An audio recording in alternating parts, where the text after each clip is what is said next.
We totally obliterated those nuclear sites. The regime then sought to rebuild their nuclear program at a totally different location, making clear they had no intention of abandoning their pursuit of nuclear weapons.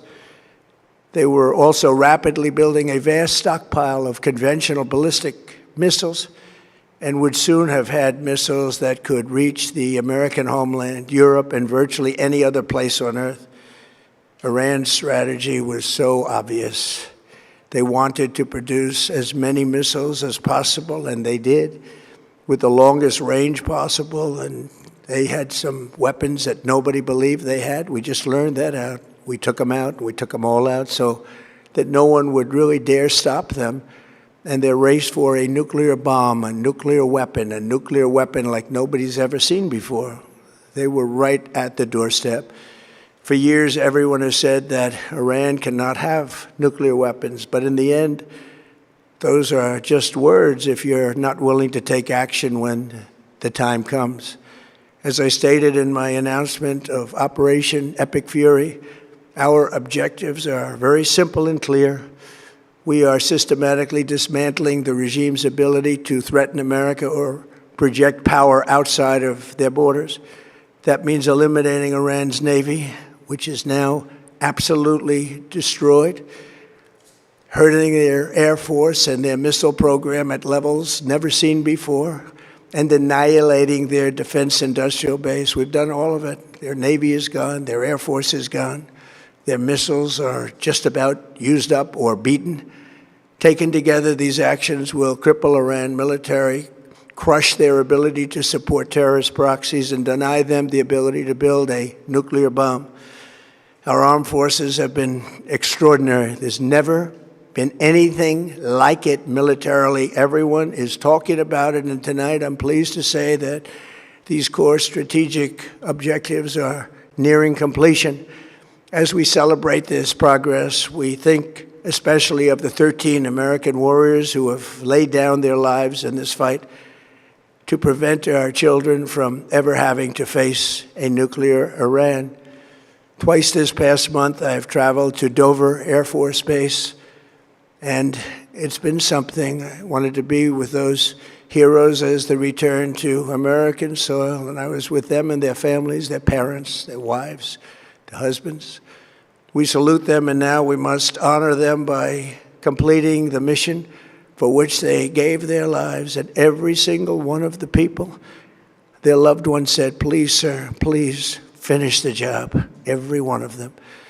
And we are going to finish the job, and we're going to finish it very fast. We're getting very close. I want to thank our allies in the Middle East, Israel, Saudi Arabia, Qatar, the UAE, Kuwait, and Bahrain. They've been great, and we will not let them get hurt or fail in any way, shape, or form. Many Americans have been concerned to see the recent rise in gasoline prices here at home.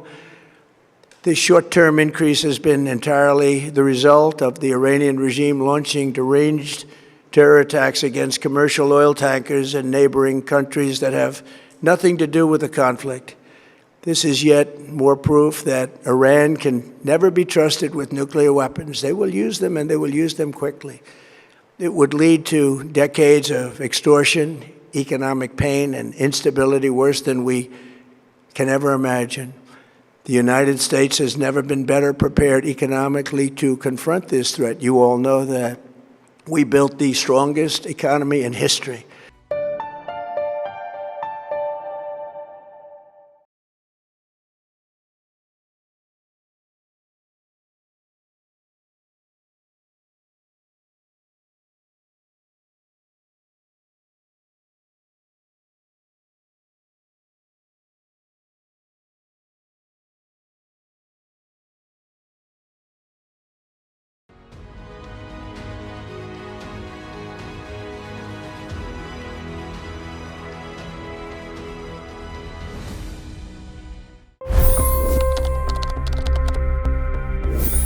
$25 crore गरीब गरीबी को परास्त करके बाहर निकले। For the good of our nation, let's work together and let's truly make America great again. the fastest news breaks. Requested PM saying that look, you will have to speak to Putin and to Zelensky. The biggest newsmakers. The relationship with India is probably the most important bilateral relationship the U.S. will have for the rest of this century. The capital delivered quite an election result today. Expert analysis. The million-dollar question today is how to stop this dance of death. Ground reports. I'm standing at the crossroad of the Kumbh Mela. Behind me are more than 100 entry guards. Long-form interviews. Exclusionary politics is reflected in Manipur case as well. You don't bother because this is a small state. Deep dive into burning issues. It's often said DRC could be the richest country in the whole world. It's because of what sits underneath. Why exactly did the US topple the Sheikh Hasina government? HT videos. We don't just break news, we break it down.